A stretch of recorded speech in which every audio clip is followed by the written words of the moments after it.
This is the Tring Astronomy Center. It's the showroom. And as you can see, there's a range of the telescopes, different sizes, and with these kind of mounts that I really like them. They look less, they're ultra-azimuth of course, but they're less cumbersome than those big ones, which is difficult to handle in the dark. And especially I like this one, Freedom Find, the Skywatcher.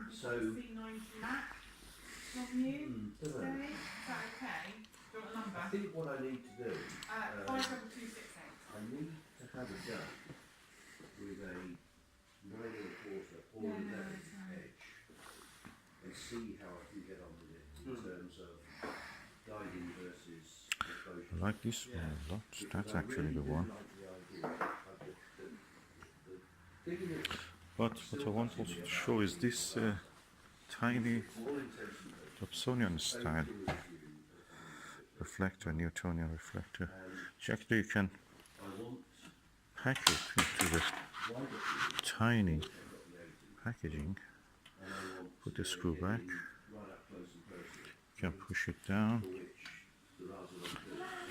reduces to nothing.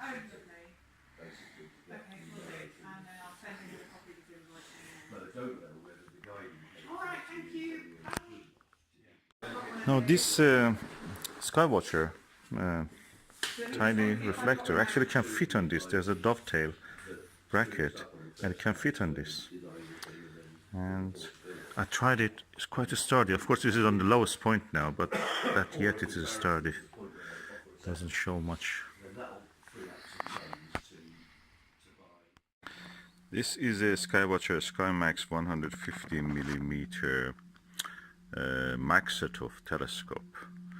It's around 7 kg with diagonal eyepiece and finder. This finder I've added of my own, and it's a right angle finder, so easy to look at. But the problem with this telescope, and everywhere I have seen, is that they say that it needs a very robust, heavier mount like EQ5 or above. I read in one of the astronomy forums that actually you can use the tripod for a Skywatcher Flextube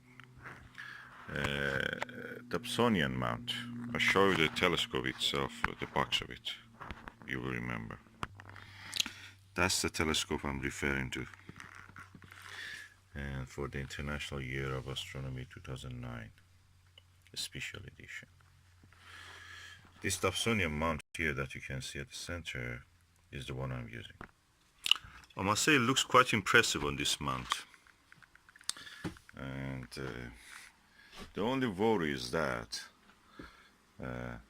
will it actually take a long time to dampen the vibrations that happen when you touch the telescope or a mount, or can it do it quick enough in under 4 seconds, sorry. Okay, as you can see, I can turn the mount, I can move the tube up and down. It's quite a heavy beast. It's beautiful, and yeah, I may have found a solution for this, the mount of this telescope. The thing is that when you have a telescope, a heavy weight, anything, at a height, that introduces vibration naturally. So if you get it lower, the vibration will be reduced. The height of it is less.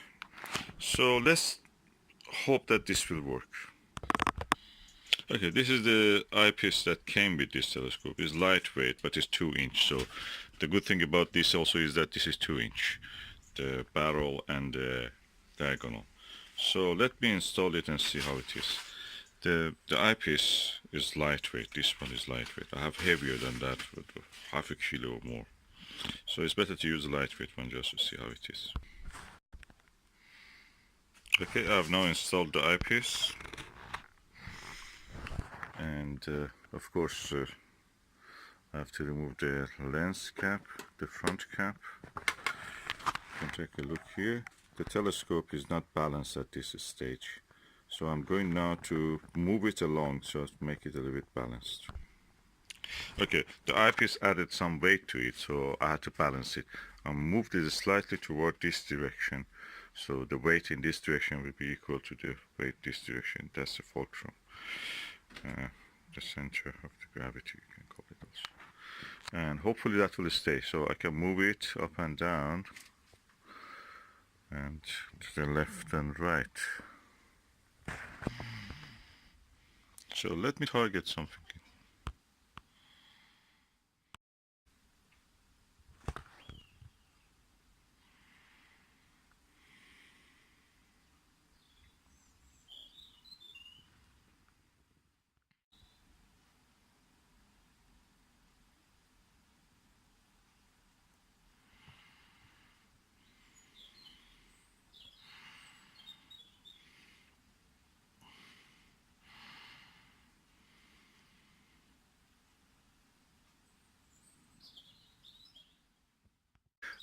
Actually, I'm quite impressed by the performance at this stage, because this tube, as you know, Maksutov needs to be cooling down, climatize, as they say, acclimatize. So, because this side of it is enclosed, there's a meniscus here, and this side of it is a mirror and a casing, and this side of it is a tube. Okay, there is convection currents inside of it. Maybe is a different temperature to the outside environment until they reach the equilibrium, which takes around anything between half an hour to 1 hour. They will have some convection currents inside it. So what will happen is that you will see some turbulence, and it's a telescope, large telescope. Air turbulence will be magnified in whatever it is.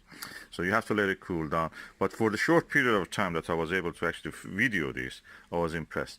The vibrations you saw is not because of the vibration in the telescope's currents. Well, my hand shaking, moving, because this is a very not very wide angle lens, as you can see. The eye pupil is quite small, and so I'm impressed. What I'm impressed more than anything else is the focuser in this telescope, how good it is, how smooth it is to turn it. So nice feeling in this. This looks almost like that 48-inch Palomar Maksutov that they have there. They're using it. It's really quite respectful scientific instrument. And okay, I will invest eventually probably in one good mount for this, but at the moment that's perfect. That works with this ultrazimuth mount. And as a tabletop telescope, you cannot probably use it all the time inside the house, because you will never reach the, you waste your energy, of course, you can see that. But for the short distance that I'm looking at that hedge, it actually was giving me a good view.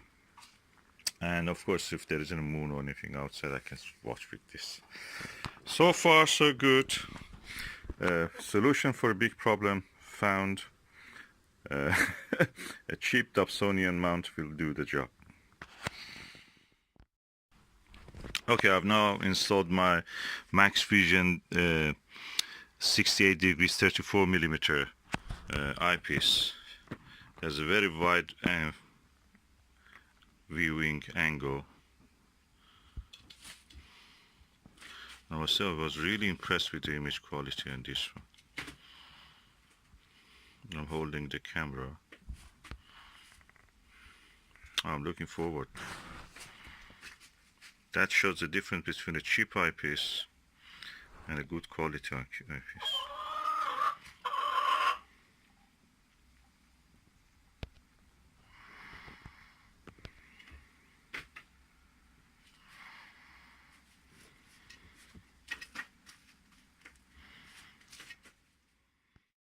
So I think I will use the Max Vision with this. It goes better, it gives a better result. Looks heavier, adds at least half a kilo to the weight. But what the heck, that's a good telescope, needs good eyepiece. The telescope is as good as its eyepiece and mount and optical and collimation and everything else.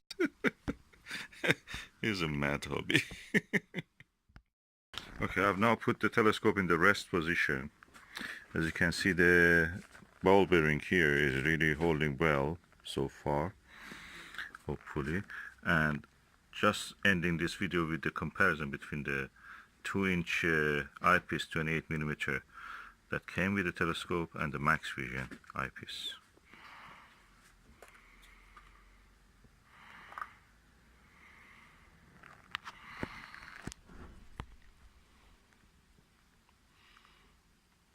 Sometimes the size probably matters.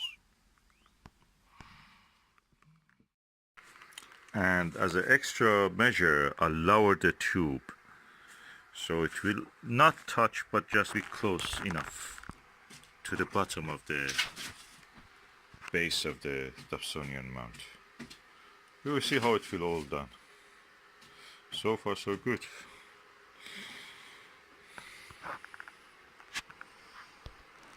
It's a big scientific instrument. And let's see what's using telescope. Oh, it's reverse.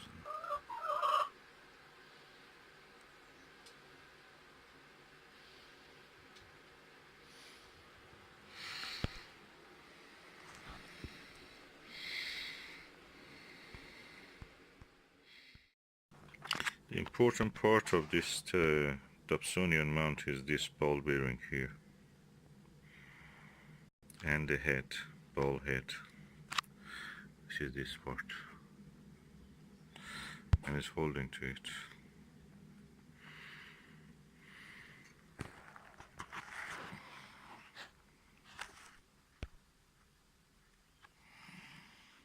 This has the capacity for 10 kilograms, I've read, so we must be able to hold this. 7 kilogram with the eyepiece, 7.5 kilogram. The telescope itself is around 5.5 or 6 kilograms. With the addition of the eyepiece and the diagonal and the finder, it increases to 7.5.